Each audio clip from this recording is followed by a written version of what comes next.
Très cher ami investisseur, c'est un réel plaisir de te retrouver dans cette nouvelle vidéo.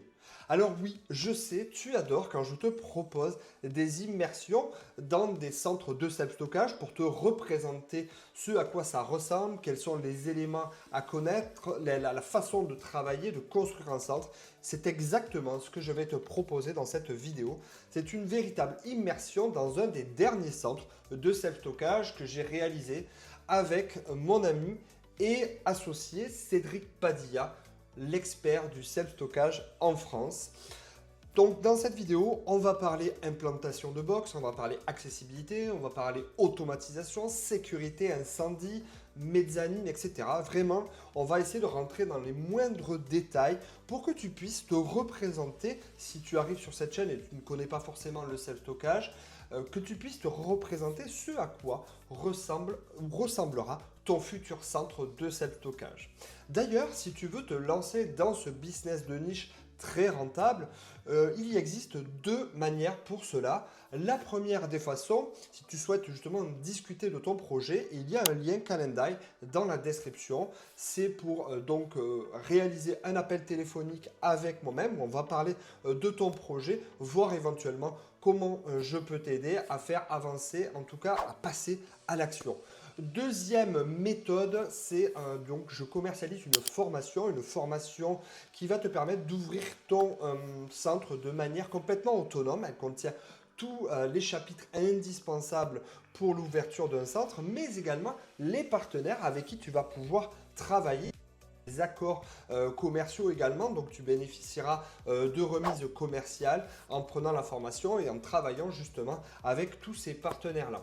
Enfin, dernière chose, si tu es nouveau sur cette chaîne, je viens de créer du coup le grand livre du self-stockage en France. C'est donc le tout premier livre qui parle d'investissement dans les centres de self-stockage. J'en suis relativement fier, d'autant plus que ça fait plus d'1 an et demi que je travaille sur le sujet. C'est le résultat donc de toutes ces vidéos, de toutes ces rencontres, de tous les partenaires avec qui j'ai pu travailler. Voilà, j'ai mis tout ce que j'avais dans ma tête dans ce livre. Donc si tu veux aussi te lancer dans le self-stockage, le grand livre du self-stockage, il est disponible sur Amazon. Voilà, on va passer tout de suite à la vidéo. Et dernière chose, reste bien jusqu'à la fin car je te partagerai une masterclass réalisée non pas par moi, mais par l'expert du self-stockage en France, Cédric Padilla. On va débunker tous les clichés, on va répondre aux questions qui reviennent régulièrement sur cette chaîne.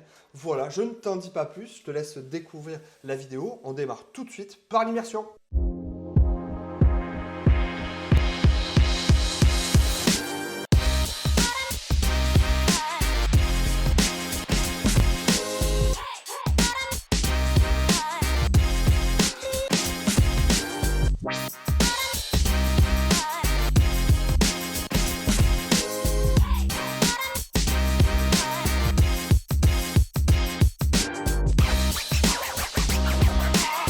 Allez, on se retrouve donc en direct de mon véhicule. Je vais te parler rapidement de la localisation de ce bien. Donc, il est situé en périphérie urbaine, comme la plupart des gros centres. Ici, donc, c'est une zone très concurrentielle, une zone industrielle. Et donc, du coup, ce centre-là a une très bonne visibilité puisqu'il donne, on verra après, sur la rocade toulousaine. Donc imaginez très simplement une signalétique, on peut rapidement le voir depuis la rocade. Et autre avantage aussi, c'est encore une fois l'accessibilité. Même si effectivement la rocade toulousaine est parfois bouchée, on est quand même sur une zone industrielle. Et qui dit zone industrielle dit des grands axes routiers et donc plus facile d'accès. Donc voilà, je vais te montrer rapidement, si j'arrive à te montrer de loin à quoi il ressemble. Donc tu vois, alors excuse-moi, il pleut à Toulouse, c'est le gros bâtiment blanc que tu vois là-bas. Donc on voit pas beaucoup de là, je te montrerai sur la vidéo. Mais voilà, il est dans la zone industrielle, tu vois, donc c'est pas sexy, c'est pas joli, mais par contre, comme tu peux le voir, c'est très fréquenté. Il y a beaucoup de monde, il y a des grosses structures, des transporteurs qui sont pas loin. Donc ce qui veut dire que tu peux y accéder facilement en camion. Et donc en utilitaire, donc tu vas pouvoir cibler une clientèle de professionnels, avoir des box aussi de taille plus grande, parce que qui dit véhicule plus gros dit la possibilité de stocker plus et donc d'avoir des véhicules et donc d'avoir plus besoin de capacité de stockage plus importante. Donc voilà, tu vois juste en face tu vas retrouver la rocade qui est très bien fréquenté. Enfin, là ce matin il est 10h au moment où je tourne la vidéo. Et après le centre il est juste là. Donc là la façade n'a pas été finie. Comme je te dis, c'est un centre qui est en cours de finition.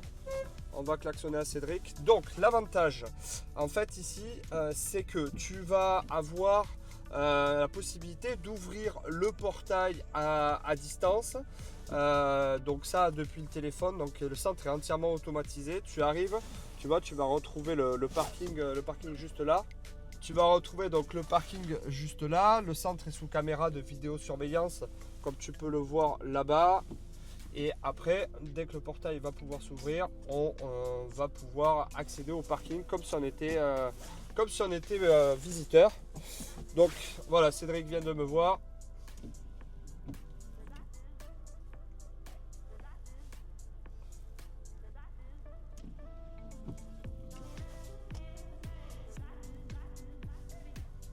Allez, donc double sécurité. Bon, les portails étaient là initialement. Ce qui est bien, c'est que c'est toujours plus rassurant pour un client. Tu vois là quand même la largeur du portail, c'est assez colossal. Et ici, tu vois, je vais en profiter pour te montrer, voilà, la rocade, l'accessibilité. Et donc du coup, la rocade passe là-bas. Donc en fait, depuis la route, tu vois le centre de self-stockage. Donc allez, je me dirige directement dans le centre. Voilà, donc Cédric s'est garé pile poil devant, mais tu vois, tu vas avoir des portes justement pour accéder directement au centre, aux box les plus gros. Et ici, tac, tu vas retrouver l'entrée du local. Allez, j'arrive, je te montre tout de suite la suite. Et voici, on se retrouve donc devant le fameux centre dont je vous ai parlé tout à l'heure, en compagnie de notre expert Cédric Padilla. Ce que je vous propose avant même de démarrer, c'est une visite extérieure des locaux pour vous expliquer un petit peu ce qui a été fait et en quoi ce centre est un centre de qualité. Donc Cédric, je vais te laisser la parole. Alors effectivement, bonjour. C'est un centre donc on va livrer sur le premier trimestre 2026. Donc il a une particularité, c'est qu'il bénéficie d'une installation avec un écosystème qui permet toute une gestion automatisée. Donc ça permettra à l'investisseur de transformer son bâtiment en full automatique s'il le souhaite. C'est-à-dire que les clients auront un accès libre, tout un circuit de la réservation au contrat et utilisation du box complètement automatisé avec effectivement plein d'alertes et de notifications à la fois pour le client et à la fois pour le propriétaire. Allez, donc, je repasse derrière la caméra et là c'est Cédric qui nous fait la visite guidée. Donc comme expliqué, en fait cet écosystème permet une ouverture donc, grâce au téléphone. Donc le client est reconnu par son téléphone. Donc il a des alertes qui lui disent par exemple qu'il est à 70 mètres du bâtiment. Ça permet effectivement de vérifier que c'est bien la personne qui est propriétaire d'un box, en tout cas qui est locataire d'un box, qui pourra accéder à son box. Donc on identifie à la fois le client et ça sécurise donc pour tous les usagers et le propriétaire du bâtiment. Donc là on ouvre et on accède directement à la zone pour décharger. Donc tu vois, il y a des caméras, hop, je vais te montrer là, des petites caméras un petit peu partout. Les caméras effectivement sont des caméras qui intègrent donc une intelligence artificielle qui permet de suivre les mouvements, de détecter tout ce qui est comportement en fait anormal. Donc quelqu'un par exemple qui sauterait un portail, c'est-à-dire que s'il n'y a pas l'accès qui est authentifié par le téléphone du client, il va détecter effectivement le mouvement, il va suivre, donc c'est des caméras qui suivent le mouvement et qui vont zoomer sur les personnes voilà, qui seraient effectivement introduites dans le bâtiment. Donc on va le voir quand on va marcher, la caméra va nous suivre.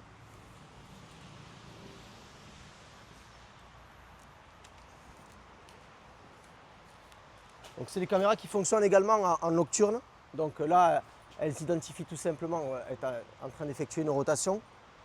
Elle signale effectivement qu'on est suivi par ces LED lumineuses. Et si je m'avance, Elle va me Ah oui, suivre. on voit la Voilà. caméra, hop, je montre, se tourner et nous suivre. Ok. Alors c'est un bâtiment qui est en cours de travaux. On a fait des ouvertures extérieures pour disposer des box en ce qu'on appelle en drive. Ce sont des box qui sont destinées à des professionnels qui auront la possibilité de garer le véhicule directement à cul du box et pouvoir charger, décharger facilement. Et après il y a 2 aires de déchargement ainsi qu'un quai de déchargement parce que c'était un bâtiment logistique donc qui a été réhabilité en centre self-stockage. Donc si vous voulez, on peut rentrer sur la zone dédiée au déchargement. Donc volontairement, on a voulu faire un dégagement intérieur en complément de ce haut-vent parce que c'est toujours bien quand les clients veulent décharger à l'abri. Là aujourd'hui, il s'arrêtait de pleuvoir, mais il a plu tout ce matin.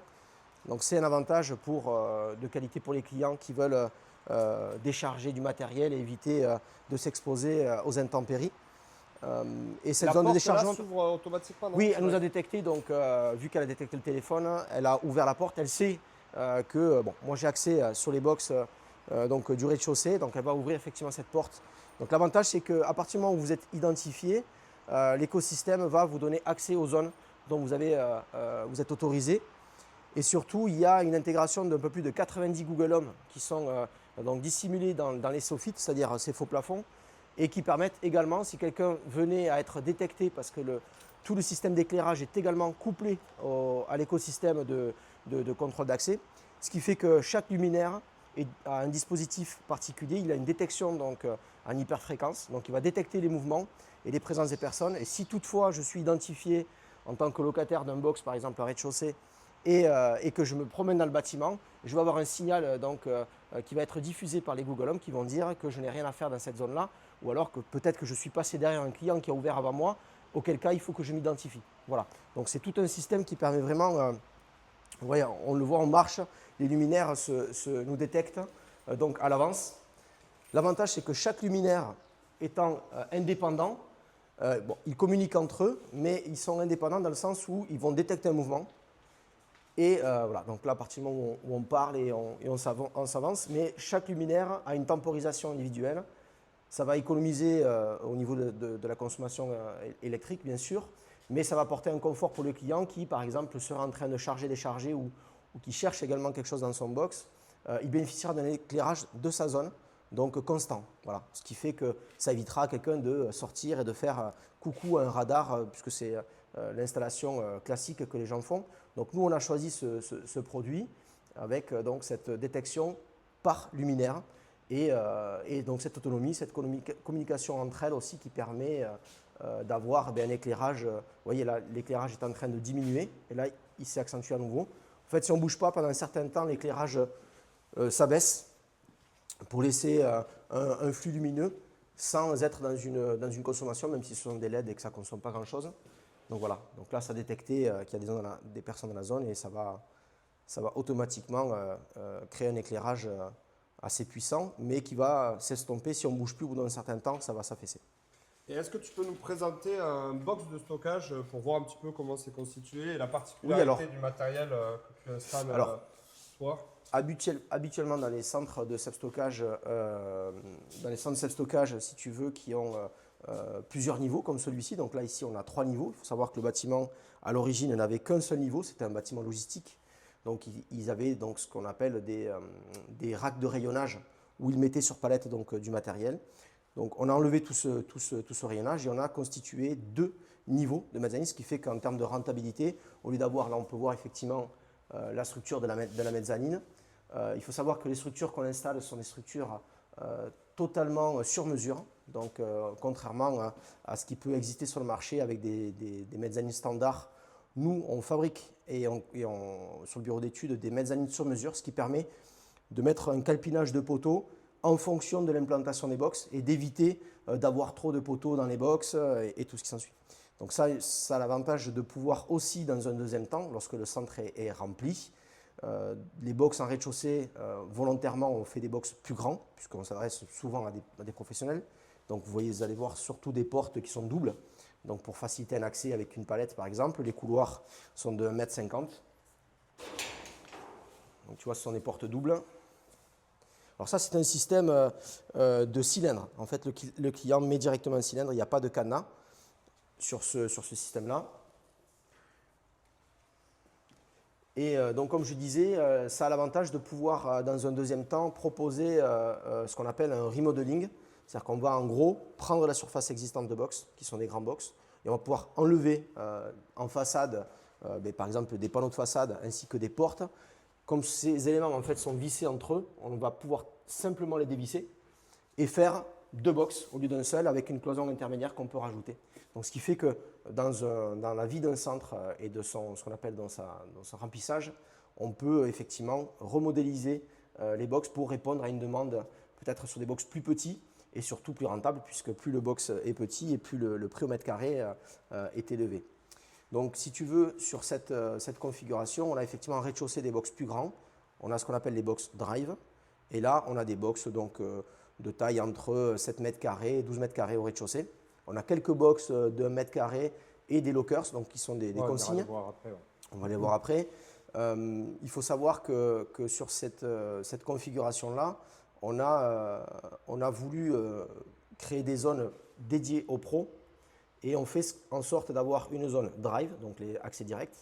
Ensuite, il y a les box premium. Les box premium, c'est ceux qui se situent donc à proximité soit du monte-charge, on va les voir d'ailleurs, soit à proximité de l'accès principal. On ferait pas peut-être une visite à l'intérieur, excusez-moi. Ouais. Juste pour voir un petit peu la Attends. qualité du Ouais, alors on va mettre matériel, un où on aura peut-être un peu plus d'éclairage. Laisse-moi Oui, voir c'est où c'est vrai, qu'on ouais. peut proposer plus d'éclairage. Donc là, si tu veux, on peut Alors regarder. juste, on a coupé la vidéo, pas parce qu'il n'y avait pas de choses à vous montrer, c'est plutôt parce qu'on voulait vous montrer un box qui soit bien éclairé et dans lequel voilà, vous puissiez voir vraiment la qualité des installations. Alors Cédric, comment on reconnaît justement des installations qui sont de qualité? Qu'est-ce qu'il faut regarder quand on est propriétaire de centre? Alors, principalement, la partie la plus utilisée dans la location de box, c'est les portes. Ok. Donc, effectivement, il y a différents types de portes qui existent. Là, on est en présence donc, de portes qui sont des portes en acier thermolaqué. Donc, ce sont des portes qui ont subi On voit un traitement. un petit peu que c'est granuleux là. Oui, parce que c'est une peinture en fait texturée et Ouais. qui passe au four. Donc, l'avantage, c'est que c'est de l'acier, donc assez résistant. Ces portes, franchement. Elles sont assez lourdes, ouais. Pour donner une idée, ça fait quasiment 20 kg une porte. Et une porte classique, ce qui était le plus répandu à l'époque, c'était des portes donc, en thermolaqué, donc qui est dans la même matière que ces cloisons. Ce sont des tôles qui sont pré-laquées en usine. La différence, c'est qu'en termes d'épaisseur et en termes de résistance, donc on n'est pas du tout sur le même produit. Oui, là, On est sur la qualité d'un. ça gondole pas quoi. Voilà, déjà ça, et puis si tu veux, le fait qu'elle soit quand même résistante par rapport au coût, par rapport à l'usage, la déformation aussi, parce que les portes, si tu veux, en thermolaqué, qui sont en pré-laqué, pardon, sont avec des renforts. Ouais. Là, on est sur une structure quand même qui est très rigide. Aujourd'hui, ça se fait de plus en plus, mais on installe des charnières en fait avec des ressorts. Alors attends. Ces ressorts, si tu veux, permettent donc quand tu ouvres ta porte, donc automatiquement, tu vois, la porte elle va se plaquer contre Ah ouais, excellent. le couloir. Donc ça, Et elle reste ouverte en fait. elle ok. reste ouverte. Alors ça a un côté pratique, mais ça a surtout un côté sécurité. Si tu veux, lorsque les clients sont à l'intérieur du bâtiment, et si toutefois il y avait une évacuation qui devait se faire, le fait que les portes soient plaquées contre le couloir, ça dégage en fait le passage. Donc ça donne une visibilité, donc ça permet effectivement aux gens de circuler s'il y avait une urgence quelconque dans ce cas-là. Alors ensuite, ce qui est important, c'est le grillage. Le grillage qui est à la fois une sécurité pour le client pour éviter que les gens aillent de box à box par l'intérieur, mais également pour éviter que les clients stockent au-dessus de la hauteur. Parce que si tu veux, tu vois, on est obligé de conserver une hauteur entre le plancher et les box pour avoir une lame d'air pour circuler, pour les fumées et tout simplement une circulation d'air. Donc pour éviter que les gens stockent au-dessus, on positionne un grillage. Donc là, on a décidé de plaquer le grillage, si tu veux, directement sur la mezzanine, plutôt que de le fixer sur les parois. Habituellement, on fixe sur les parois donc le grillage et il vient vraiment fermer le box. Alors pourquoi on a choisi de faire comme ça? C'est tout simple, parce que comme je l'ai dit en début de vidéo, le rez-de-chaussée est amené à être remodélisé. C'est-à-dire que dans une phase de remplissage, on part sur des box plus grands parce qu'on va s'adresser à des professionnels. Et ensuite, on va chercher de la rentabilité. Donc à partir de 70%, quand on commence à manquer sur les étages de certaines tailles de box, par exemple des 6 mètres carrés, des 3 mètres carrés, on va pouvoir rediviser ces espaces-là. Et donc, on peut totalement redéfinir, si tu veux, les modules intérieurs. En plus, comme tu as vu, il y a 0 poteau, puisque les poteaux sont très espacés. Donc, sur les box à côté, tu verras qu'il n'y a pas de poteau non plus. Et l'avantage, c'est qu'on peut remodéliser ces box-là et sans avoir à démonter le grillage, parce que ce serait plus fastidieux, en tout cas, à faire. Voilà, en tout cas pour démonter. Il n'y a pas d'éclairage dans les box. Non, il n'y a pas d'éclairage dans les box. Alors, ça ne se fait pas pour éviter que les gens aient l'ingénieuse idée de se raccorder sur l'éclairage pour faire une prise ou autre. Voilà, pour éviter certains risques, en fait, on ne le met pas. Donc, par contre, il se vend tout simplement des luminaires aimantés qui permettent aujourd'hui d'éclairer. Les gens mettent ça, si tu veux, sur l'imposte de la porte. Ça permet d'éclairer tout le box. Donc ça, c'est ce qui se fait en pratique et c'est ce qui est le moins dangereux. Mais avant de commencer, alors ça c'est volontaire, ce sont des prises de maintenance. C'est-à-dire qu'en gros, quand il y a une intervention sur le bâtiment, notamment pour faire du grillage, quand ce bâtiment sera livré, dans il la va y avoir un description, nettoyage, il des est poussiérages. 100% gratuit Pour éviter et il vous permettra qu'une personne de comprendre lambda vienne se le marché brancher du avec self-stockage une laisse, et de par vous exemple, apporter quelque chose raccordé, parce des qu'il y a des gens qui petites auraient pépites l'idée, par exemple, de mettre un justement frigo à dans un vous box, alors que c'est lancer interdit, dans ce en tout cas en marché fonction. très rentable. Donc en fait, c'est tout simplement ce qu'on appelle des prises P17. C'est des prises qu'on retrouve dans le secteur du camping. Donc voilà, donc il faut un adaptateur, ce qui fait que l'agent de maintenance vient avec son adaptateur et branche, auquel cas, soit une autolaveuse, même si aujourd'hui elles sont sur batterie, mais il peut y avoir de l'aspiration, il peut y avoir des travaux à faire. Et c'est voilà, tout simplement des prises qu'on va en retrouver tous les... tu vois, tu vas en avoir une autre là-bas, d'ailleurs on voit avec le câble déjà branché, puisqu'il y a encore des équipes qui interviennent sur ce projet. Tu vois, regarde. Typiquement, c'est ça. Donc l'agent vient avec son adaptateur et puis là, on a une prise classique. Et après, tu as mis des protections au sol. Alors, oui, les plaintes, c'est un élément effectivement important, tu fais bien de le souligner, et tu verras que tu l'as également donc, présent sur les angles. C'est pour éviter que les personnes qui circulent avec des chariots, donc je ne sais pas si tu as vu à l'entrée du bâtiment, Ouais. donc là d'ailleurs volontairement on casse l'angle quand il y a une rotation un peu importante à faire, ça permet d'avoir un dégagement et d'éviter de toucher les parois. Donc si toutefois la personne, parce qu'elle manœuvre avec un peu de poids, elle serait attirée à toucher une des parois, la plainte est là pour protéger, si tu veux, au maximum la tôle et conserver un aspect quand même esthétique assez neuf sur l'intégralité du bâtiment. Donc tu vois, on a des plaintes sur toute la périphérie ainsi que les angles. À la finition des portes, alors je ne sais pas si vous le voyez à travers cette vidéo, mais la qualité des portes, moi je suis espanté. Déjà, on voit le reflet de la lumière là, voilà, qui donne un petit peu le côté granuleux et c'est vraiment super joli. Donc comme je te disais, les portes donc, qui sont fabriquées en pré-laqué sont limitées en termes de coloris, puisque ce sont des tôles en fait, qui sont fabriquées en usine.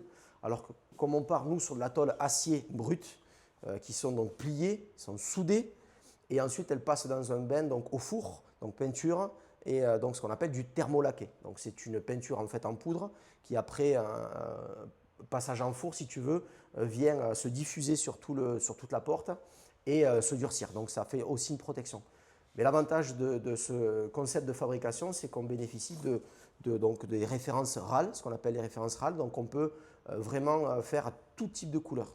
Donc ça c'est l'avantage, c'est-à-dire que par exemple si tu as choisi un RAL un peu particulier pour ta façade, l'enseigne, et que tu veux rappeler, ça nous permet de thermolaquer des portes extérieures, des portes intérieures, avec des couleurs différentes et surtout très adaptées à l'image de l'enseigne et ses coloris, quoi.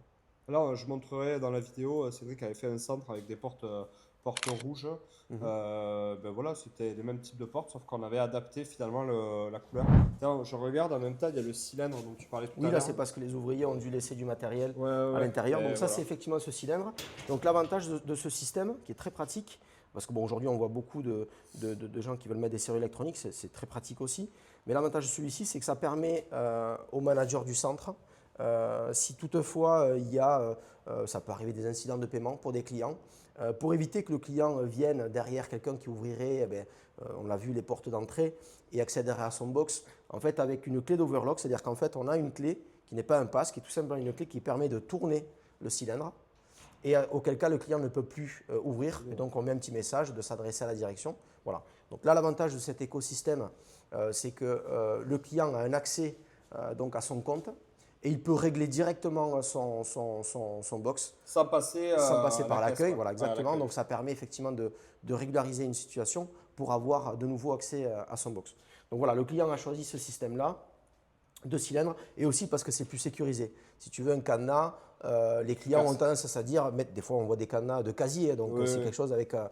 2 pinces, tu peux le casser. Donc l'avantage de ça, c'est que voilà, c'est un peu plus sécurisé en termes d'effraction, parce que pour casser un cylindre, il faudrait une méthode en fait de serrurerie. Voilà. Donc là, on est toujours dans la zone qu'on appelle premium. Donc comme j'expliquais, en fait, on fait des zones donc ici premium qui sont proches des zones d'accès principales, et également des monte-charges. Après, on a la zone ce qu'on appelle standard, et la zone éco, ça va être plutôt des box qui vont être au fond du bâtiment, dans des angles et un peu plus distants par rapport aux accès principaux. Donc là, le client a choisi un monte-charge. Donc la marque c'est Hydral, donc, qui est un fabricant. Pareil pour avoir un monte-charge sur mesure. Donc tu peux le voir ici qui est assez volumineux avec une commande intérieure. Donc celui-ci offre 2 solutions. On peut effectivement utiliser ce monte-charge comme un monte-charge qui ne monte pas de personne. Donc c'est tout simplement un monte-charge qui se commande de l'extérieur. Donc on peut condamner, si on le souhaite, la commande intérieure ou la laisser. Voilà, c'est tout simplement, si tu veux, le choix, c'est un choix. Alors moi je préconise que sur des bâtiments de plus de 3 niveaux, donc c'est-à-dire quand rez-de-chaussée, R1, R2, donc dès que tu dépasses un R2, je conseille effectivement d'avoir une commande intérieure parce que les gens vont utiliser le monte-charge pour pouvoir accéder à leur box pour éviter de passer par les escaliers. En revanche, jusqu'à R2, tu peux effectivement circuler. Si quelqu'un est en train d'utiliser le monte-charge, sur ce bâtiment il y en a 2, on va plutôt emprunter les escaliers qui offrent quand même un passage intéressant. Donc si tu veux, cette commande, à terme, elle sera neutralisée par effectivement une plaque qu'on repose par-dessus. Donc on ferme tout simplement ici, il n'y a pas de commande intérieure, ce qui fait que l'utilisateur est obligé d'utiliser la commande extérieure. Donc on va mettre tout son mobilier à l'intérieur, on ferme les portes, et une fois que le process de fermeture est complet, tu vois, tu vas voir la porte qui va se fermer automatiquement, et là tu envoies ton monte-charge sur les niveaux donc sur lesquels tu as ton box. Donc là, on peut voir ici la mezzanine, ici, donc, qui est en structure donc, métallique. Alors, ce qui est intéressant de voir, si tu peux peut-être filmer ici, le sol, en fait, est un plancher en bois. C'est un plancher assez résistant et qui a une sous-face donc blanche. Cette sous-face blanche, alors, ça peut paraître inutile, mais ça donne une luminosité complémentaire. Si tu veux, quand tu vas avoir un bâtiment avec un plancher en bois marron, ça va assombrir davantage donc, les accès principaux. Donc là, on a fait le choix effectivement de prendre un sol avec une sous-face blanche. Et sur le dessus, on a différentes possibilités. On peut avoir un traitement avec un antidérapant gris, donc, qui est peint déjà sur le bois, un peu comme un stratifié. Et ensuite, on peut avoir donc, du brut. Donc là, le client a choisi d'avoir du brut et qui permet plus tard, si jamais, de peindre les couloirs. Parce qu'à l'usage, il peut y avoir effectivement un vieillissement et à ce moment-là, on peut repeindre le sol. Voilà. Et l'avantage aussi, c'est qu'il y a un traitement anti-salissure. Donc si tu veux ici, tu peux regarder l'épaisseur de la structure. Alors là, ça c'est une plainte, hein, mais le sol est beaucoup plus bas. Donc en fait, l'avantage de faire des mezzanines sur mesure, c'est qu'on a une épaisseur en fait, de plancher qui est optimisée. Ça permet vraiment, lorsqu'on veut mettre là, tu vois par exemple, on ne passait pas normalement en termes si on avait fait un bac acier, en béton et autres, donc on ne pouvait pas créer ces 2 niveaux. On n'aurait pu faire qu'un seul niveau. Donc là, on a effectivement optimisé et on a un plancher quand même qui est assez, une structure qui est assez peu épaisse et qui permet d'optimiser les hauteurs. Donc tu vois, on le voit peut-être un peu mieux ici. Donc tu vois cette mezzanine, on voit bien l'épaisseur du plancher bois et des poutres en acier. Ouais, c'est pas de l'OSB quoi. Ah non, c'est pas l'OSB non. Donc voilà, tu vois, tu circules aisément sur le plancher avec un couloir qui est toujours minimum 140, c'est ce qu'on me propose. 140, c'est la circulation qu'il faut aujourd'hui pour ce type de bâtiment. On peut en parler, c'est important, effectivement, tu as raison. Alors, ça c'est une particularité, si tu veux, dans ce bâtiment, compte tenu qu'on a créé des niveaux supplémentaires par rapport à la solution de désenfumage, on est obligé d'avoir un désenfumage par niveau. Donc, ce qui fait que normalement, il aurait fallu faire un conduit de cheminée pour chaque niveau qui donne en toiture. Donc, tu peux imaginer qu'on perd énormément de surface parce que sur un bâtiment comme celui-ci, je crois qu'on a 10 lanterneaux, 10 skydomes, un peu plus même, qui donnent donc en toiture. Ce qui fait qu'on aurait dû en mettre beaucoup plus. Pour faciliter et en tout cas pour optimiser surtout toujours cet espace, on a fait des conduits qui vont être donc ouverts sur le plancher, donc en rez-de-chaussée, et qui vont traverser les niveaux, si tu veux, par des trémies qu'on a intégrés dans la mezzanine et qui vont jusqu'en toiture. En revanche, on a mis ces ventelles latérales. Et si tu veux, la surface géométrique que tu as ici, elle est doublée, donc elle est de chaque côté. Tu vois, tu en as de deux côtés. Et cette surface géométrique correspond à la surface du skydome qui est à l'étage. En fait, il y a une règle, il faut que l'entrée d'air soit la même que l'extraction d'air. Donc dans tous les cas, on a cette cheminée qui permet de désenfumer tous les niveaux. Et c'est optimisé, donc tu vois, on l'a mis dans les angles, donc ça ne gêne pas les box. Tu en as là-bas, tu en as ici, tu en as, enfin, tu vois qu'il y a quand même certains conduits, il y en a 1, 2, 3, 4, 5, donc il y en a effectivement 5, et comme c'est doublé sur le bâtiment, on a 10 conduits de cheminée, donc d'extraction de fumée. Donc ça c'est assez important, et tu verras que il y a les portes rouges là, c'est quoi ces portes rouges? Ça c'est les portes, je te montrerai après, et tu vois on a ces mêmes ventelles qui sont en partie latérale et qui viennent faire une entrée d'air en fait, c'est-à-dire qu'en cas de désenfumage, il faut amener de l'air extérieur pour pouvoir pousser les fumées donc vers le haut.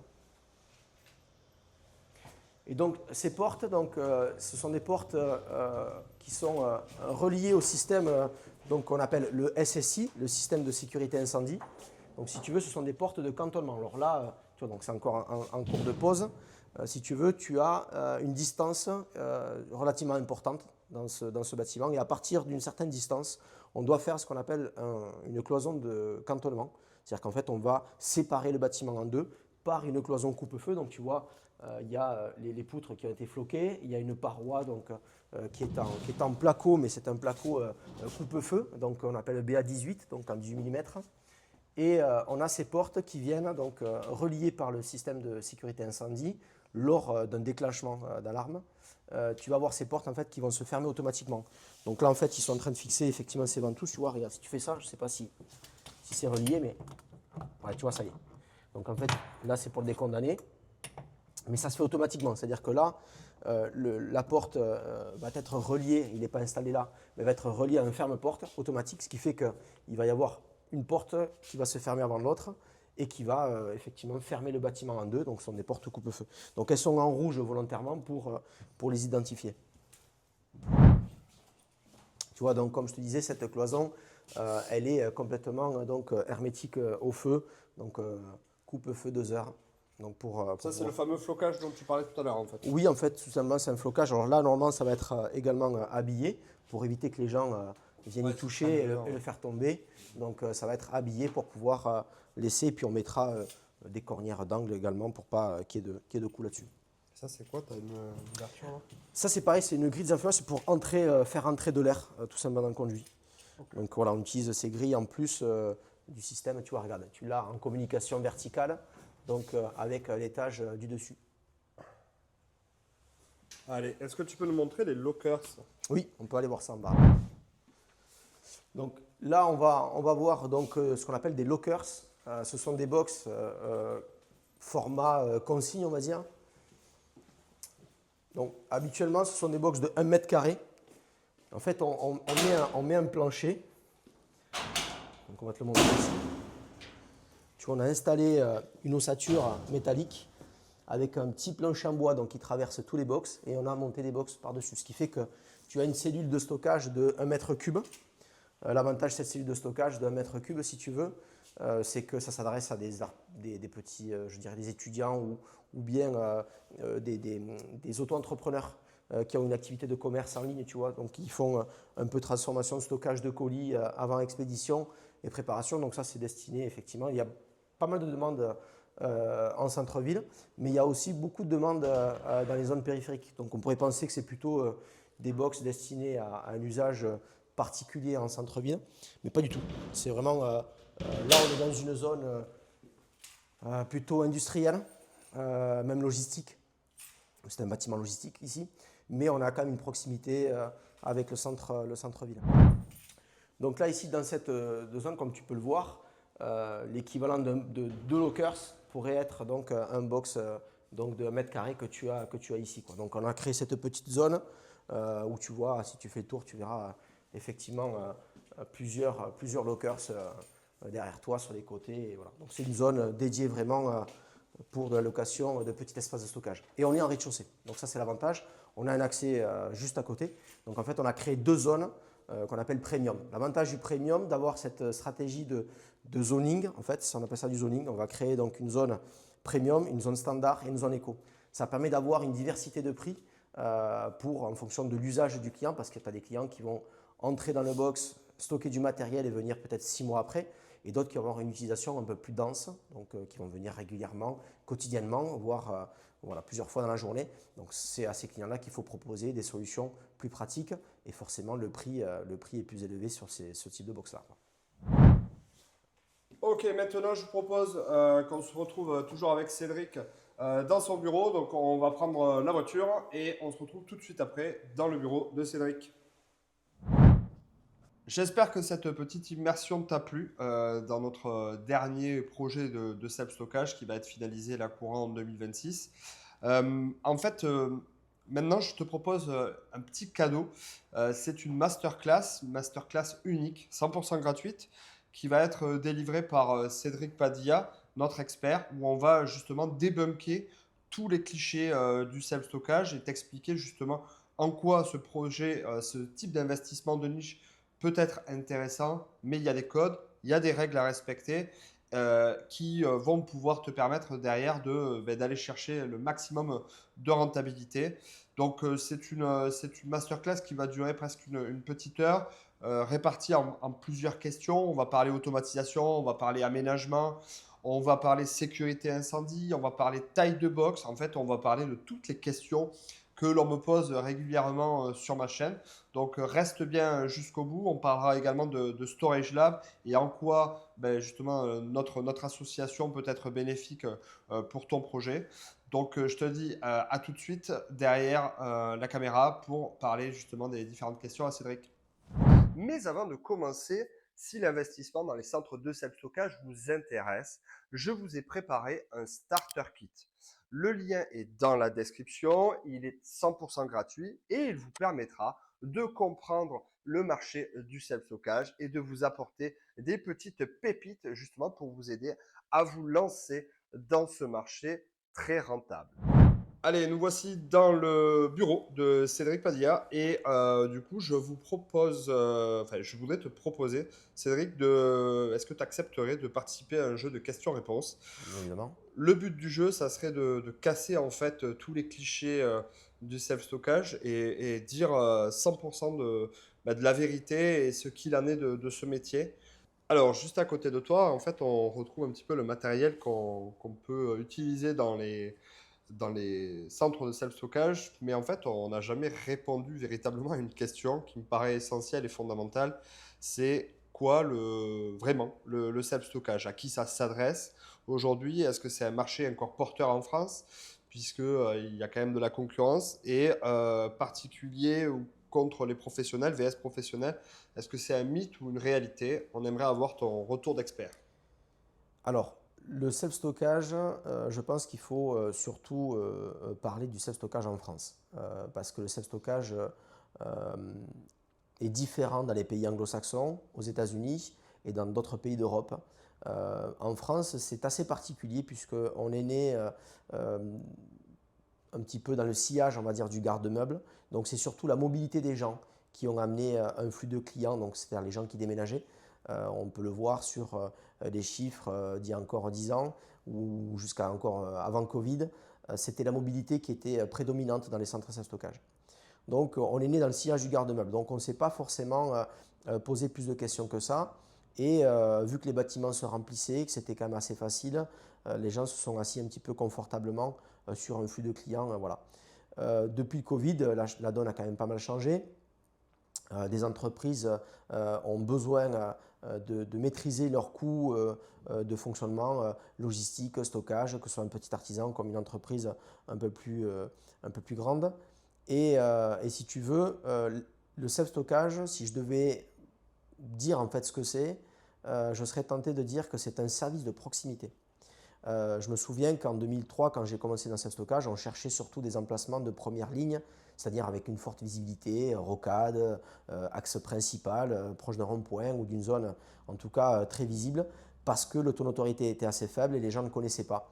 Et la première barrière, c'est l'ignorance, c'est-à-dire qu'à partir du moment où tu ne sais pas qu'un box de stockage peut solutionner une problématique à la fois de déménagement, mais un sinistre par exemple, si tu as des mesures conservatoires chez toi, si tu montes ton entreprise, voilà, il y a différentes barrières qui font que les gens ne vont pas forcément se diriger vers un centre self-stockage.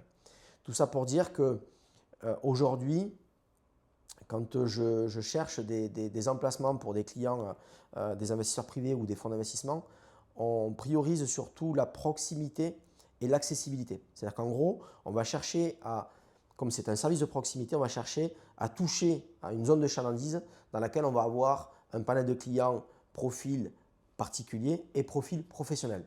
Donc c'est important d'être dans une zone proche de la zone urbaine, mais également pas très loin d'une zone commerciale où tu peux retrouver par exemple des entreprises dédiées aux professionnels.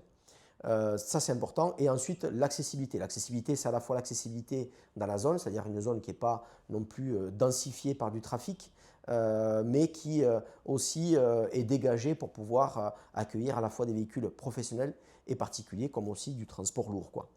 Donc si tu veux, le self-stockage, gardons en tête que c'est un service de proximité. Donc déjà dans son approche, quand on veut implanter un centre, il faut se dire qu'est-ce que je vais toucher comme client. Après, il y a un phénomène, c'est que la crise immobilière a amené moins de mobilité, donc les gens déménagent moins, les primo-accédants par exemple ont difficulté à accéder à des nouveaux logements, enfin en tout cas au premier logement, et on se retrouve avec une population qui est dans des logements petits par rapport à leur projet de vie et qui sont dans l'obligation de stocker. Donc on a observé quand même depuis 3 ans, enfin 2 ans et demi, que des box habituellement louées de 4, 5, 6 mètres carrés, 7 mètres carrés qui correspondaient, si tu veux, à la taille moyenne des logements et qui correspondaient à un besoin de déménager. Aujourd'hui, on a une forte demande sur des box de 1 mètre carré jusqu'à 3 mètres carrés et sur des box qui vont avoir une durée de location beaucoup plus longue. Et ça s'explique tout simplement par le fait que les gens ont besoin de stocker du matériel en dehors de chez eux. Et c'est ce qu'on appelle les box lifestyle, donc des box plutôt style de vie qu'on va utiliser à long terme. Donc le self-stockage, effectivement, il faut le voir comme ce service de proximité. Et je trouve que ce qui est génial dans le self-stockage, c'est qu'on part d'une problématique qui est l'espace et on peut greffer une multitude de services complémentaires, connexes, qui font qu'en fait on englobe l'espace de stockage dans un service qu'on offre aux clients.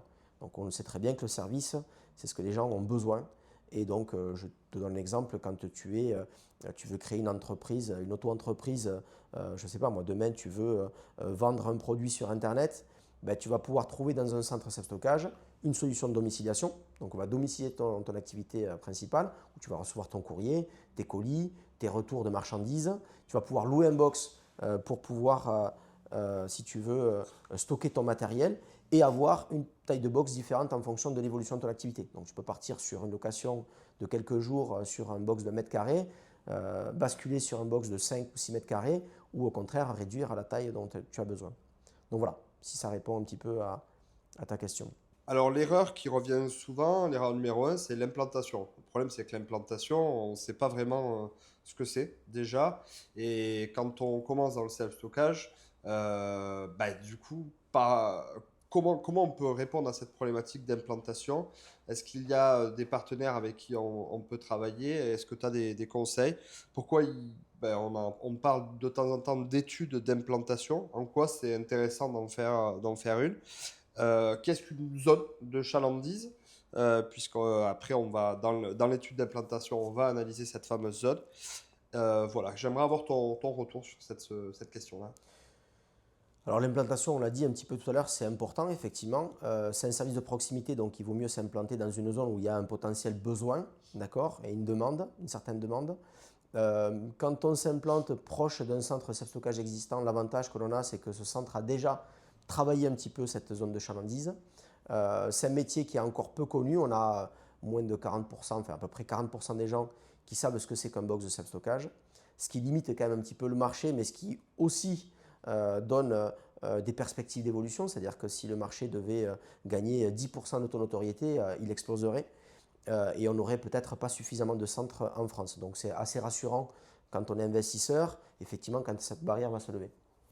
Donc effectivement, l'implantation est importante, mais en même temps, il est très difficile aujourd'hui de trouver un bâtiment qui correspondrait parfaitement à ce qu'on projette. En revanche, je dirais que le besoin d'espace existe partout. Il existe aussi bien dans des zones très denses, très urbaines, comme il existe également en périphérie de ces zones ou dans des zones ce qu'on appelle secondaires ou tertiaires. Donc l'implantation est importante, mais ce qui est surtout important, c'est de savoir qu'est-ce qu'on va pouvoir offrir comme solution et d'adapter son offre au marché local. Donc effectivement, la zone de chalandise, c'est ce qu'on étudie dans un projet d'implantation. On va dans un premier temps, si tu veux, déterminer sur 5, 10 et 15 minutes, parce que le rayonnement d'un centre de stockage est à peu près à 15 minutes donc de distance, donc ce qu'on appelle des zones isochrones. Donc on va déterminer sur chaque zone, en fait, différents profils de clients, donc les particuliers, les professionnels, les associations, les besoins différents donc, qui sont la mobilité, le stockage à long terme, l'archivage, le stockage logistique, micro-logistique. Donc l'idée, si tu veux, de l'étude de l'implantation, c'est plutôt de se dire, OK, on a cet emplacement-là, parce qu'il y a des gens qui ont déjà des bâtiments, qui voudraient le transformer en salle de stockage, donc ils ne vont pas délocaliser leur bâtiment, il est figé à un endroit. Donc l'idée, c'est de comprendre en fait et d'identifier quels sont les profils de clients, les profils de besoins et le potentiel local. En fonction de ça, on va faire, dans cette étude d'implantation, on va déterminer ce qu'on appelle un box mix, c'est-à-dire les tailles de box qui vont correspondre et répondre au marché local. Et en quantité, bien sûr, adaptée par rapport à la population, au nombre, voilà, certaines métriques et certains, je dirais, statistiques locaux. Donc c'est effectivement très important. Une fois qu'on a l'emplacement, si on n'a pas encore d'emplacement et qu'on choisit, c'est de viser effectivement des zones plutôt denses. Mais si on n'a pas le choix, c'est de faire une étude effectivement d'implantation pour déterminer quelle surface de box on va faire. Voilà, si le bâtiment, un bâtiment de 5000 m² est peut-être trop conséquent pour la zone, et à ce moment-là, on va faire ce qu'on appelle du phasing, c'est-à-dire qu'en gros, on va aménager une partie du bâtiment, on va faire des box, et ensuite on va évoluer une fois qu'on va être rempli. On a vu tout à l'heure à travers l'immersion dans le centre de self-stockage la complexité de monter un centre. Mais avant ça, parmi les personnes qui suivent cette chaîne, ils n'ont pas forcément l'idée de comment on conçoit un centre. Est-ce que tu peux me donner les grandes étapes clés pour l'ouverture d'un centre ? Alors, premièrement, c'est une fois qu'on a le centre, l'implantation, c'est l'aménagement du bâtiment. Pour ça, il faut donc déposer un changement de destination, un permis de construire. Tout dépend effectivement de ce que le bâtiment était avant et si le bâtiment existe. On peut être dans un cas où le client a un terrain et on va à ce moment-là construire un bâtiment. Pour moi, l'étape numéro 1, qui concerne directement l'exploitation et l'avenir du centre, c'est toute la partie sécurité. Un centre self-stockage, on l'a dit, en fonction des régions, il peut être donc catégorisé donc, comme établissement recevant du public. Donc, par exemple, la région parisienne, ils ne vont pas s'embêter, c'est ce qu'on appelle un ERP. Dans notre région, ça va être code du travail. Et ça peut même être, dans certaines régions, donc, assimilé à du logement. Donc, tu vois, il y a vraiment une approche différente. Moi, ce que je préconise, c'est d'être bon élève et de mettre en place toutes les mesures qui permettent d'avoir, si jamais, de répondre à une évolution de la réglementation et de se mettre déjà au niveau le plus exigeant, je dirais, de la sécurité. Donc pour moi, ça c'est vraiment le point numéro 1. Avec Storage Lab d'ailleurs, on propose un accompagnement sur cette phase-là. Donc on travaille avec donc, une architecte qui est spécialisée en aménagement intérieur donc pour les box, qui connaît donc toutes les règles effectivement de circulation, un petit peu toute la stratégie sur les zonings, zone primaire, zone premium, zone standard et zone éco par exemple pour distribuer les box aux bons endroits et créer un outil d'exploitation assez agile. Et ensuite, on travaille avec un expert en sécurité incendie qui est un ancien pompier, qui est partenaire donc, de Storage Lab. Et donc, toi et moi, donc, en tant qu'experts en self-stockage, pour chapeauter toute cette démarche et trouver à la fois les solutions techniques, de pouvoir les chiffrer, parce que ce qui importe le client, c'est de pouvoir faire un emprunt, en tout cas pour financer son projet self-stockage. Donc pour ça, il a besoin d'avoir une maîtrise des différents postes et les coûts. Donc on va l'accompagner vraiment avec un seul interlocuteur. On va lui apporter en tout cas la solution intégrale sur le sujet sécurité incendie et la stratégie donc, de boxage. Très souvent, les gens font l'erreur de consulter d'abord dans un premier temps en fait, des fabricants et installateurs de box et vont faire une comparaison de prix en disant mais voilà, je demande un plan à l'un, un plan à l'autre. Mais le problème, c'est qu'ils vont comparer des prix qui sont en fonction d'un plan que chacun aura fait et qui ne correspondent déjà peut-être pas au marché local, qui va tout simplement dire ben voilà, en fait, on va vous faire le maximum de box sur la zone, donc vous allez faire le maximum de chiffre d'affaires. Or, ce n'est pas ça. L'outil d'exploitation, c'est d'avoir réellement les tailles de box qui correspondent au marché local. Donc la première erreur, c'est de se dire, ben, j'ai 3 prix différents, je prends le moins cher. Parce qu'en fait, ben, c'est comme si tu demandais à 3 concessionnaires de te faire une offre de prix sur une voiture, mais les modèles sont complètement différents. Donc ça, c'est important. Donc première étape, sécurité incendie, pour moi, qui va déterminer l'aménagement des box et pas l'inverse, en fait. Ce n'est pas de partir dans l'aménagement de box et de trouver des solutions. Il vaut mieux dire comment on traite le sujet incendie et à ce moment-là, on adapte le zoning du boxage par rapport à ça.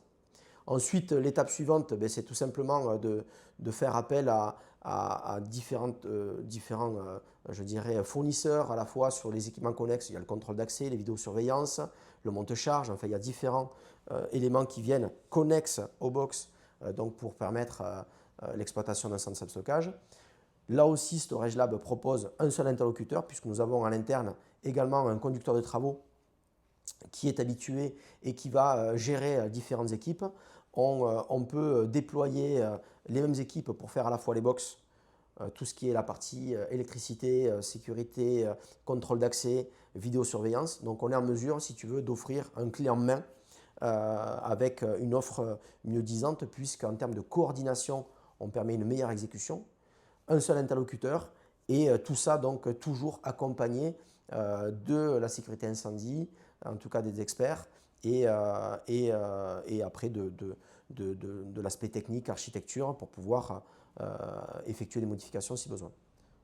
Tout à l'heure, on a vu donc un des derniers centres qu'on va bientôt livrer.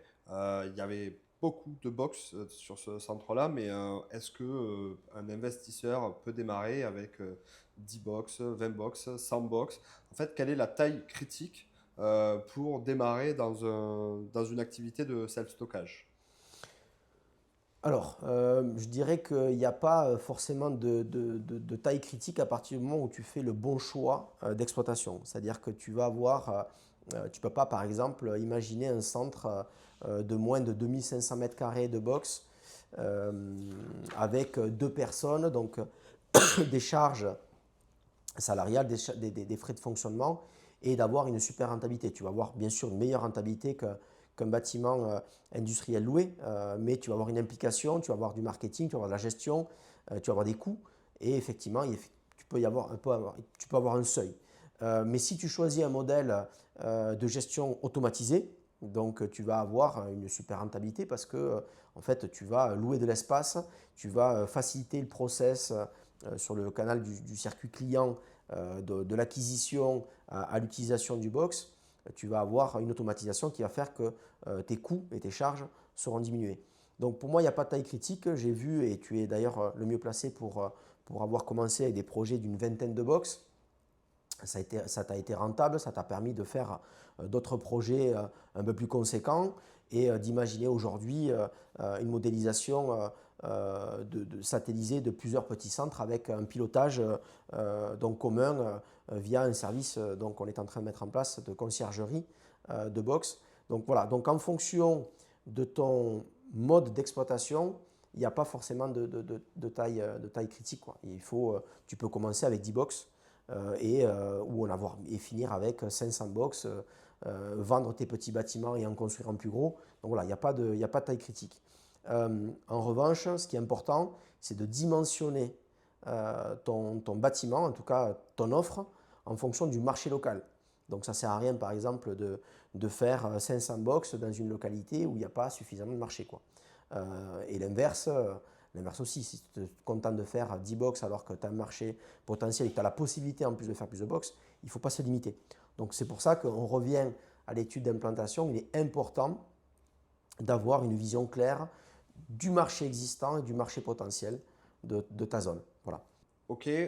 Par contre, au niveau des tailles des box, comment je fais pour savoir qu'il va falloir mettre des box de 1 mètre carré ou surtout pas? Comment tu définis ça? Alors, déjà, l'étude d'implantation, elle permet ce qu'on appelle de définir un box mix. Ce box mix, je le rappelle, ce sont tout simplement des tailles de box et la quantité pour chacune d'elles, mais qui est étudiée en fonction du marché local. Donc, on va tout simplement regarder combien de mobilité, par exemple, il y a à l'année sur cette zone, quelles sont la taille moyenne des logements, et on va pouvoir déterminer les tailles des box si tu veux, et le volume également de mobilité que tu serais susceptible de capter dans ta zone. Donc ça, c'est une première règle, mais surtout, la force du self-stockage, c'est l'agilité dans le remodeling, c'est-à-dire qu'on peut redéterminer plus tard, dans un second temps, si par exemple tu as trop de box de 5 mètres carrés, et je crois savoir que sur un de tes projets, tu es concerné, tu as ouvert un centre donc en fin d'année dernière, tu as déjà un taux de remplissage qui est très intéressant parce que tu es en hypercentre et que tu as des box sur louer et tu t'es rendu compte que finalement, je t'avais conseillé de faire des box de petite taille et tu es parti sur le modèle que tu avais avant, donc des box de taille moyenne. Finalement, aujourd'hui, on va rediviser cet espace-là et proposer des box plus petits parce que ton obsession, en tout cas première, c'était de faire le maximum de surface louable parce que tu t'étais dit voilà, je vais louer 70% de ma surface, donc je vais avoir tant de chiffre d'affaires et je vais pouvoir rentrer dans mes clous. Sauf que en faisant des box plus petits, on a plus de couloirs, donc on a moins, donc on n'est plus à 70% d'occupation, on peut être à 68, 66, 65 et ça peut effectivement effrayer parce que tu dis je vais moins louer d'espace. Sauf que lorsque tu loues des box plus petits, donc de 1 mètre carré, 2 mètres carrés, ton prix au mètre carré est beaucoup plus élevé qu'un 4, un 5 ou un 6. Donc finalement, tu as une offre qui correspond à un marché local. Et effectivement, des petits box peuvent marcher et marchent très bien. Et c'est d'ailleurs la demande que tu as aujourd'hui. Donc effectivement, il faut se dire que rien n'est figé dans le self-stockage. Je peux commencer avec certaines tailles de box, les plus demandées. Et puis en fonction du profil de client que je suis capable de capter et de ceux qui vont rester à long terme chez moi, je vais remodéliser ces box parce que le matériel le permet, puisque nous, le matériel qu'on installe avec Storage Lab est de qualité aujourd'hui supérieure que ce qu'on peut voir dans le marché, justement parce qu'on projette toujours le démontage et le réassemblage. Tout à l'heure, tu as parlé de sécurité incendie. Donc effectivement, c'est un des piliers d'un bon projet de self-stockage. Ok, mais concrètement, comment on fait pour répondre à ces normes-là, auprès de qui on doit s'adresser et en quoi ça peut avoir une influence sur notre projet de self-stockage? Alors, effectivement, il faut le traiter dès le début. Donc, avec la mairie, avec le S10. Donc, nous, c'est pour ça qu'on travaille avec un ancien pompier qui va avoir un discours très clair et compréhensible par le S10. On va exposer en fait le projet, on va faire un premier jet d'aménagement et on va déjà, en tout cas, s'informer sur le traitement, c'est-à-dire comment la localité traite ce type de projet. Donc, comme je l'ai dit sur d'autres questions, est-ce qu'on traite ça comme de l'ERP, donc de l'établissement de recevement du public, comme le code du travail, ou tout simplement donc assimilé à du logement. Donc, en fonction de ça, on peut définir donc, je dirais, une solution de désenfumage et de sécurité incendie. Nous, dans tous les cas, comme je l'ai déjà dit sur Storage Lab, on fait en sorte que le client, parce qu'il faut quand même être conscient d'une chose, c'est que si tu construis ou tu rachètes un bâtiment, que tu fais des box et tu te contentes tout simplement de la législation au moment où tu fais les choses et que celle-ci elle est à ton avantage parce qu'on ne va pas dire en fait on va le traiter comme de l'ERP qui serait avec des configurations plus complexes et plus coûteuses. Tu te dis non mais moi je me contente de ce qui est dit ou de ce que fait le code APSA des assurances par exemple. Tu prends un risque, c'est que le jour où tu vas refaire des travaux, soit une extension, soit parce que tu dois refaire la toiture, soit parce que tu dois faire une modification de façade ou autre, tu vas être obligé de déposer un dossier à la mairie pour faire des modifications. Et à ce moment-là, si en tout cas la réglementation a évolué, on peut exiger une mise à niveau sur l'intégralité de ton bâtiment. Donc ça c'est assez catastrophique parce que si effectivement tu as déployé une configuration, il te faudrait presque sortir tous les clients, démonter les box, refaire tout un système. Et là, je te dirais, ce serait même toute la rentabilité du projet et même le projet qui pourrait capoter.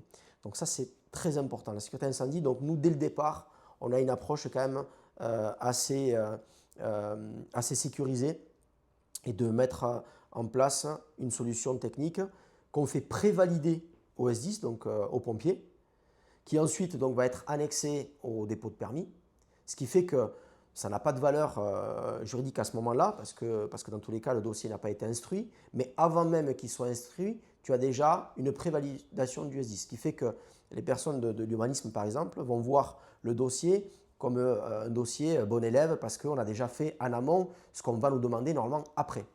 Donc ça, c'est très très important là-dessus. Donc comment ça marche? Eh bien, en fait, on travaille à la fois, nous, avec un assureur qui est spécialisé dans le self-stockage pour s'assurer qu'on réponde bien à ces critères, parce que ce qui est important aussi, c'est, je dirais, les cotisations d'assurance qui sont indexées par rapport au risque présent sur le site. Donc effectivement, on fait en sorte de cocher toutes les cases pour pouvoir avoir un maximum de points auprès de l'assureur.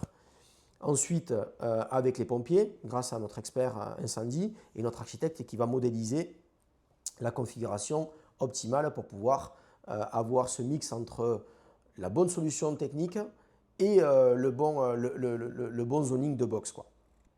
Alors le sujet qu'on entend souvent dans le self-stockage, c'est l'automatisation. Je voulais savoir un petit peu ce que tu en pensais. Déjà, qu'est-ce que c'était? Et est-ce que ça vaut le coup ou pas? Alors effectivement, on entend parler beaucoup de nouvelles technologies d'automatisation parce que, si tu veux, les centres aujourd'hui déploient un peu plus de budget marketing qu'il y a 3 ans, 4 ans. La concurrence a explosé en 2 ans et demi, c'est-à-dire qu'en 2 ans et demi, on a vu le nombre de centres de stockage en France doubler. Le taux de notoriété, lui, par contre, n'a pas évolué énormément, ce qui fait que, si tu veux, c'est comme si on arrivait sur une saturation de marché. En fait, tout simplement, en fait, c'est en train de se compresser, ça va se décanter. Mais beaucoup cherchent, si tu veux, à réduire leurs coûts. Et leur coût de gestion, c'est souvent le personnel, c'est souvent toute cette partie humaine en fait que l'on met pour gérer au quotidien à la fois la facturation, à la fois les entrées-sorties. Voilà, c'est la prise de rendez-vous, les visites, tout simplement faire les relances. Toute cette partie un peu chronophage et que l'humain fait, tu vas avoir des solutions d'IA. Tu as des solutions d'automatisation qui sont étudiées et certains essayent de les mettre en place pour effectivement diminuer leur charge. Donc en fait, pour moi, l'automatisation est un complément, pas une solution en soi, parce qu'en plus elle est diverse. C'est-à-dire qu'il y a des gens qui parlent d'automatisation tout simplement en mettant des serrures électroniques sur les box. Bon, fermer une porte avec un cadenas ou une serrure électronique, la serrure électronique, ça va te permettre d'ouvrir par exemple avec ton téléphone. Ça va te permettre en termes de gestion par exemple, de bloquer l'accès à distance si le client n'a pas payé ou de lui redonner accès s'il a payé sur place parce que le client peut avoir été absent un certain temps et avoir un impayé et du coup ne pas s'en apercevoir et s'en apercevoir qu'au moment où il veut accéder à son box. Donc il y a des choses qui vont faciliter, mais l'automatisation, pour moi, elle est dans la gestion, elle commence même sur la réservation et la prise d'information. C'est-à-dire qu'un site internet aujourd'hui qui propose des prix en ligne ou une possibilité de configurer son propre prix sur un besoin déterminé et le fait de pouvoir réserver son box en ligne, c'est déjà une automatisation. Alors, ça s'adresse à des gens qui connaissent en tout cas le self-stockage, les box. Quelqu'un qui a besoin de renseignements et qui va louer pour la première fois peut être effectivement en attente d'une visite, d'un rendez-vous téléphonique et tout ça. Donc il y a des choses, on ne peut pas tout automatiser. Ensuite, dans l'automatisation, tu as, par exemple, comme on l'a vu ce matin sur la visite du centre, qui lui, par contre, bénéficie d'un écosystème. C'est-à-dire qu'en fait, il y a un noyau qui est un système informatique qui va relier à la fois le site internet, l'accès, donc du contrôle d'accès, le système de vidéosurveillance, l'alarme donc intérieure du bâtiment et également l'éclairage. Ce qui fait que bon, l'éclairage en fait est tout simplement un indicateur de présence et de zone utilisée, tout ça. Donc ce logiciel, il fait également tout ce qui est facturation. Donc il va gérer les contrats en ligne, il va gérer les accès pour les clients, les relances, l'automatisation par exemple des augmentations de prix, parce que quand tu as une campagne de remplissage où tu vas baisser tes prix pour pouvoir faire rentrer du client, tu vas avoir ensuite donc une augmentation de tarif en fonction de certains critères, paramètres que tu vas définir. Donc tout ce process est automatisé. Donc là par exemple on est sur un centre qui normalement devrait avoir du personnel et qui en l'occurrence aura quasiment personne sur le site. Donc, et pourtant, on est sur des serrures à cylindre et pas des serrures électroniques. Donc tu vois, en fait, dans l'automatisation, il y a beaucoup de sujets. Il y a beaucoup d'avancées, en tout cas, qui est faite depuis un certain temps.